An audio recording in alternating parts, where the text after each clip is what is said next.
My favorite comfort food is spaghetti and meatballs, absolutely, and my mother made the best. When I was a kid, I would wait around in the kitchen and she'd sneak me a meatball with a little bit of sauce. Today, we're going to Calabria in southern Italy, where the famous San Marzano tomatoes are grown. And then, inspired by these incredibly sweet tomatoes, we'll make spaghetti and meatballs topped with a big spoonful of creamy ricotta cheese. And I'll also show you how to make homemade spaghetti. I love to travel the globe in search of new food and wine discoveries. For me, it's about more than returning home with a handful of new recipes. It's about taking the spirit of Austria, of Italy, of Greece, and of the Danube River, and injecting some of their magic into our everyday lives. Food has a unique ability to transport us. Join me as we discover new plates and places on our culinary journey together. Joanne Weir's Plates and Places is brought to you by... With AMA Waterways, guests can climb, pedal, and journey beyond the beaten path while cruising on storied rivers across Europe. You can find out more at amawaterways.com. Our winemaking is the result of teamwork and patience. Working together, we dedicate our best efforts with every vine, grape, and bottle. Washington Vintners. Since 1899, my family shared our passion for everything that goes into our Mutti 100% Italian tomatoes. Only tomatoes, only Mutti. Start something delicious. California figs from Valley Fig Growers. When I visited Italy, I spent a lot of time near Parma, where much of the food is grown. But we couldn't leave without heading south to the toe of the boot to see where some of the most famous tomatoes in the world are grown. I'm here with Gianluigi Di Leo, and I'm in southern Italy. And honestly, I'm so excited because in the US, we hear all the time about San Marzano tomatoes. And this is amazing for me to see because I thought, like other tomatoes, they grew close to the ground. Yes. So what's this about? This is typical for San Marzano, because San Marzano going up the wire for going up and more clean, and also for the maturation. You're going to red from green. So you start picking from the bottom. Yes. The ones on the bottom get red first. Yes. Okay. Yes. So I think San Marzano, we hear so much about them in the United States, and they're so special, but it's the growing, right? It's the area where you're growing them. I mean, look at how beautiful this is. What makes this area so great for growing San Marzano tomatoes? The field is different because we found on this field of volcanic area, origin from volcano is very near to us. So it's rich of potassium, phosphorus, and calcium. And also for the sun, for the near of the sea, the influence of the sea. How far are we from the sea? Until 10 kilometers. 10 kilometers. 10, yes. That's close. Wow. That's very close. I think I need to go for a swim. It's pretty hot out here. And we have another thing, that the water under the field is very near, so it's rich of water too. Wow. And so what volcano? What volcano? Vesuvio. Vesuvio. I thought it was Vesuvio. Vesuvio. Yes. I visited there many years ago. It's incredible. It's How far is that from here? 20 kilometers. 20? Oh, close. It's very close. Wow. Close to sea, close to Volcano Vesuvio, close to Naples.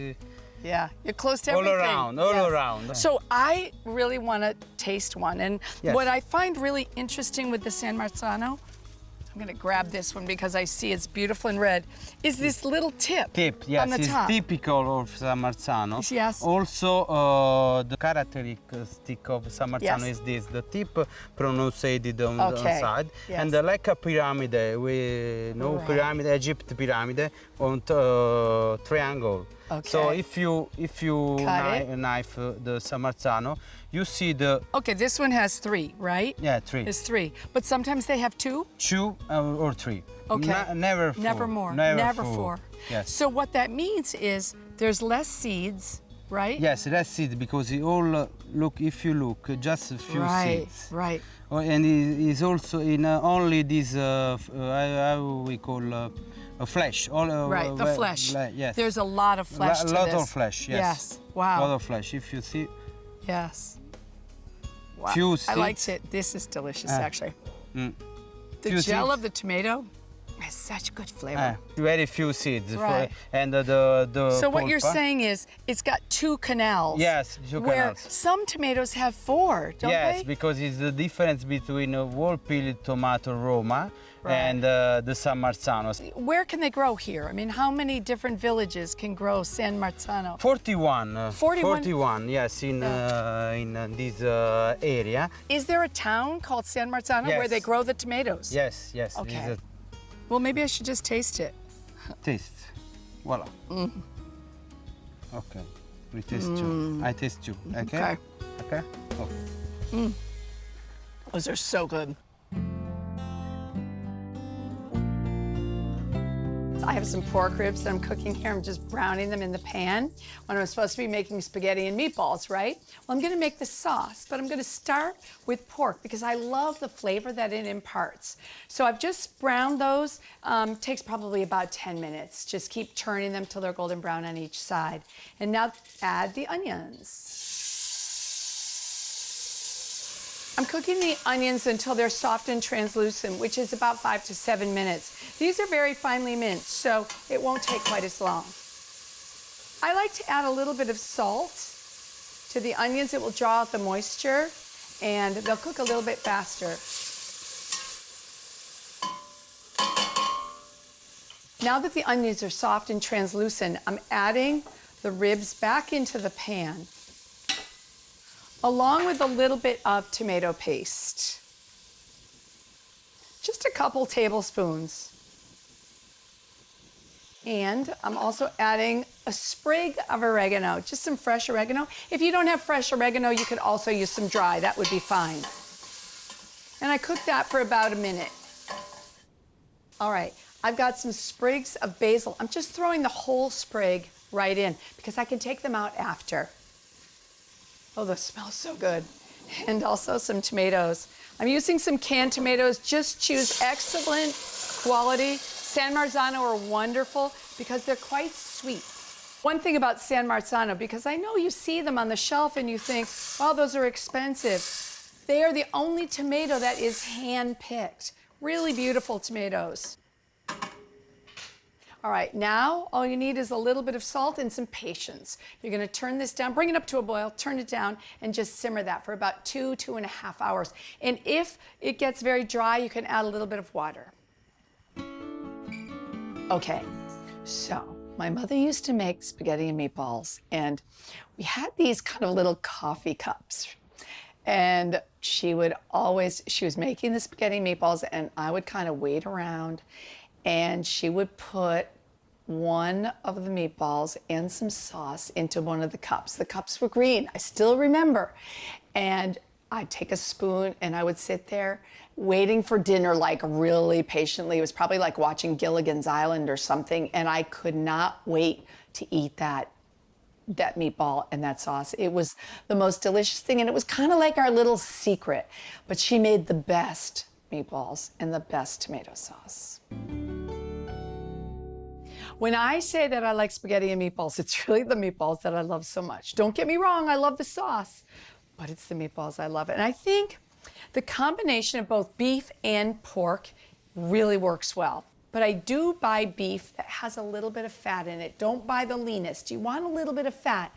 That's what's going to give you that juiciness in your meatball, and that's what you're looking for. We need something to flavor it, right? So I'm cooking up some onions, and this is just onions that have been sauteed until they're soft and translucent. Just yellow onions. And I'm adding a little bit of garlic. And as soon as I can smell the aroma of that wonderful garlic, I take it off the heat. I'm waiting. Oh, there it is. Oh, I love that smell so much. You don't want to cook it too much because you lose that kind of freshness that garlic has. Add that to your beef and pork. And now I'm taking 2 eggs and adding a little bit of milk. And then just whisk those together. You need a little bit more moisture. I'm getting that from the egg and also the milk. I also have some breadcrumbs. You can use fresh or dry. In this case, I have some dry breadcrumbs, and I'm taking the liquid, the eggs and the milk, and pouring that over the breadcrumbs. Stir that together, and you're gonna kind of have a mush, but that adds some nice bulk to this, but it gives you a nice texture. You want those breadcrumbs to be completely moistened. Excellent. And I'm going to start by just adding probably about 3/4 of this. You can always add a little bit more once you've done a tester, and I'll tell you what I mean in 1 minute.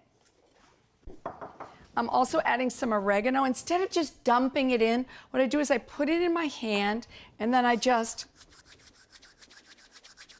and you'll get so much more flavor from that oregano. And a little bit of parsley, just some minced parsley, and then a little bit of Parmigiano Reggiano. Now, of course, I need a little bit of salt. You've got a lot of meat there and a lot of bread, so I'm adding probably about 1.5 teaspoons and some black pepper. When my mother used to make meatballs, she really liked pepper in them, but not too much. And this is the time you use your hands. You can have fun in the kitchen. Use your hands. As long as they're clean, you're fine. You don't want to mix it too much, but you want everything incorporated.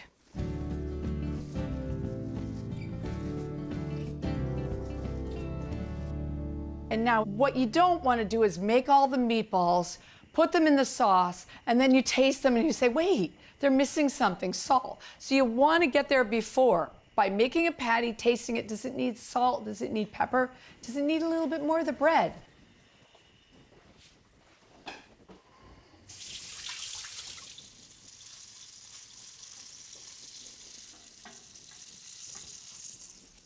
Now, it's very important to let that cool just for a minute. It's too hot to taste. Okay.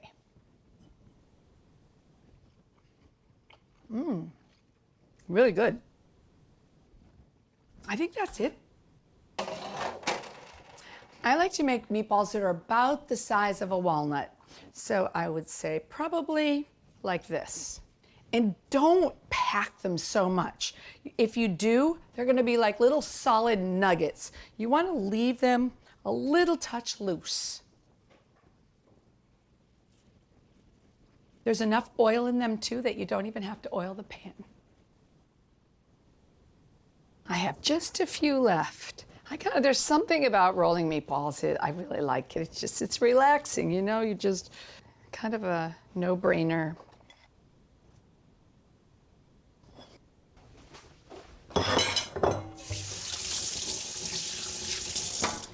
Now I put these in the oven, 400 degrees for about 10 minutes. Oh, those are done. I just feel that they're slightly firm to the touch. The sauce has now cooked for about 2.5 hours, so I want to take the ribs out. Oh, these ribs are so good. Don't throw them away. That is a really good snack, and whoever gets those is the lucky one. If a little meat falls off and it goes into the sauce, no problem. This sauce, it just smells so good. And now I'm adding the meatballs into the sauce. And I add all of the juice that's at the bottom of the pan because that's the love. That's gonna add a lot of flavor.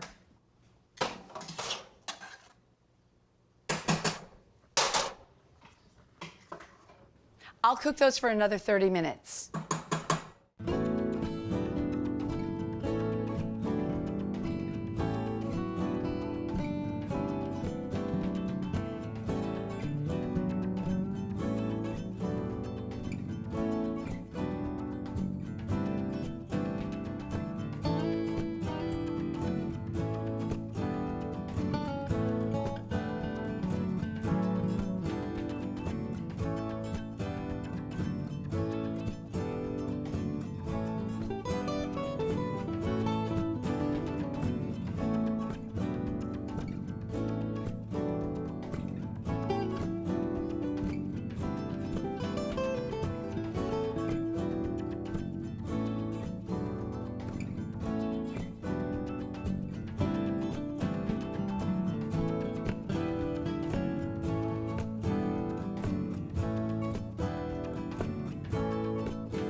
Well, now is the fun part, rolling pasta. But what I do is just to cut a piece, usually a pound is, you can cut it into 4 pieces, and I flatten this just a little bit. Open the pasta attachment to the widest opening. So in this case, it's number 1. Flatten your pasta a little bit and send it through. I fold it in half, send it through again. What I'm doing now is continuing the kneading process. Okay, I've got a pretty good shape here, and that's what I'm looking for, so I've sent it through on the widest opening about 3 or 4 times. Now I'm changing it to 3. You don't have to do every single number. I do every other number. And now I'm going to number 5. So only on number 1 did I fold it over again and again. I'm actually going to try number 4 and see how that is. So 1, 3, 4.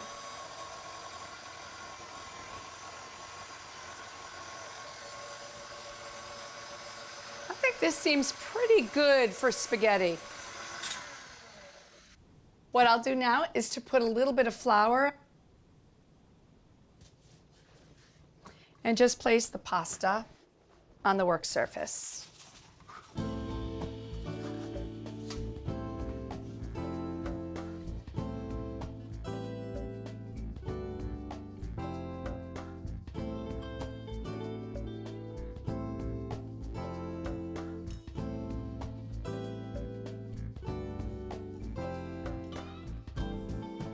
Now we get to cut the pasta.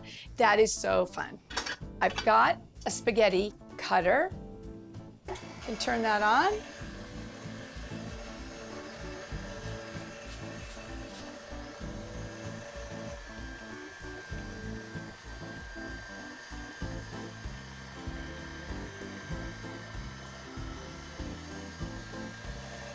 Beautiful. And with each batch that you cut, what you want to do is put it out on your work surface and then take a little bit of flour, and I'm using double O flour, and I just toss the pasta. Place this out on a baking sheet that's lined with a kitchen towel, and then continue on.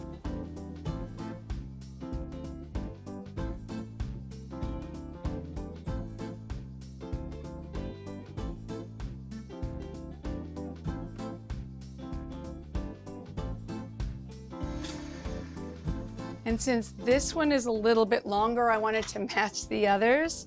So I'm gonna cut it in half and then toss that with some flour. Wow, look at this. Talk about dining al fresco. Look at this spread right in the middle of a tomato field. In Calabria, I was treated like family. You know what I love about Italian food? I love that there's such simplicity and you focus on the best ingredients. Yes. We've got to have a little bit of mozzarella. And you were telling me, what's this? Tell me about this.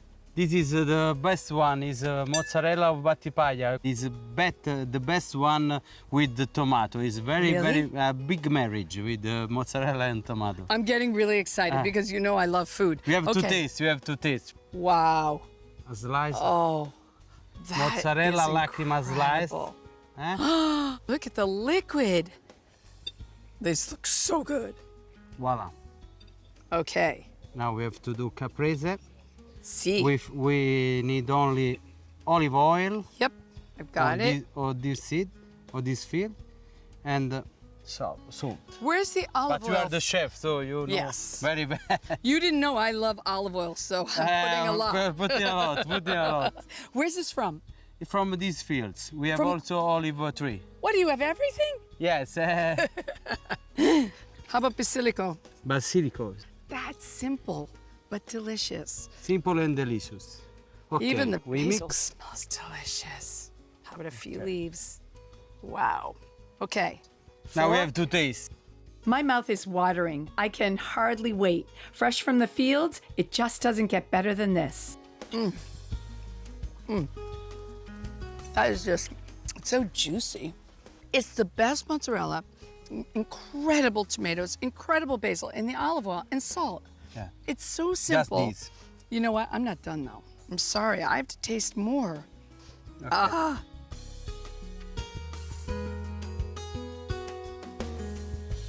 would like to take the basil and the oregano out of the sauce. If you leave it, it's not a big deal. It smells just incredible. Now you all know to put salt in the water for your pasta. 2 reasons. Flavor, of course, but it will come back to a boil more quickly. So I'm gonna add a couple tablespoons. Hear it?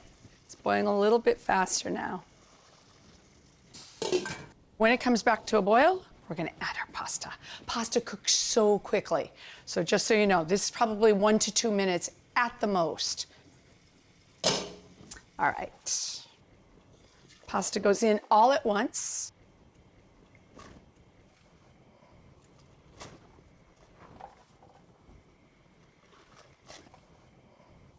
I'm just gonna stir that to make sure it doesn't stick together at all.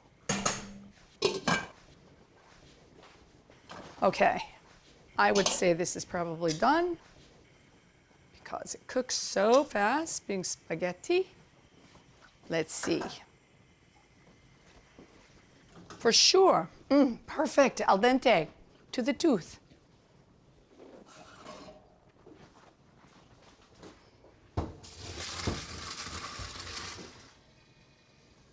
I think that'll be enough for me. Do you know how happy this makes me? Just the smell of this, the memories of my family eating spaghetti and meatballs, beautiful tomatoes. We've got to have lots of sauce. It smells incredible. And now a nice big dollop of that ricotta. And what's great about this is you just swirl it in and it makes it so creamy and wonderful. And you can pass the rest at the table. And finally, just a little chiffonade of some nice, fresh, sweet basil. This might be a Saturday night or a Sunday night dinner because it takes a little bit longer, right? You have to make the sauce, you're making the meatballs, making the pasta. But I'll tell you what I do. I make it on the weekend and then I make a lot of extra. I put it into containers, I put it in the freezer, I take it out on a Tuesday night, I just defrost it, or I put it on the stove to defrost it, and then I just cook up some dry pasta, and it's perfect for Tuesday, Wednesday, and Thursday. Wait, Monday too. This looks great.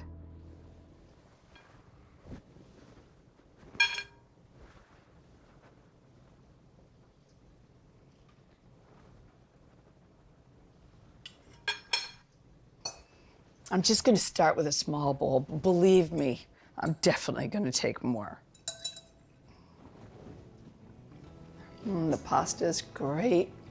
Nice and al dente, just how I like it. And the meatball. That is sheer happiness for me. This is so amazing. I'm just so happy right now. This will make me even happier. It's so good. My mom would have gotten such a kick out of me going all the way to San Marzano to check out some of the most famous tomatoes in the world, and then trying to replicate her spaghetti and meatballs in my own kitchen. But you know what? I'm pretty close.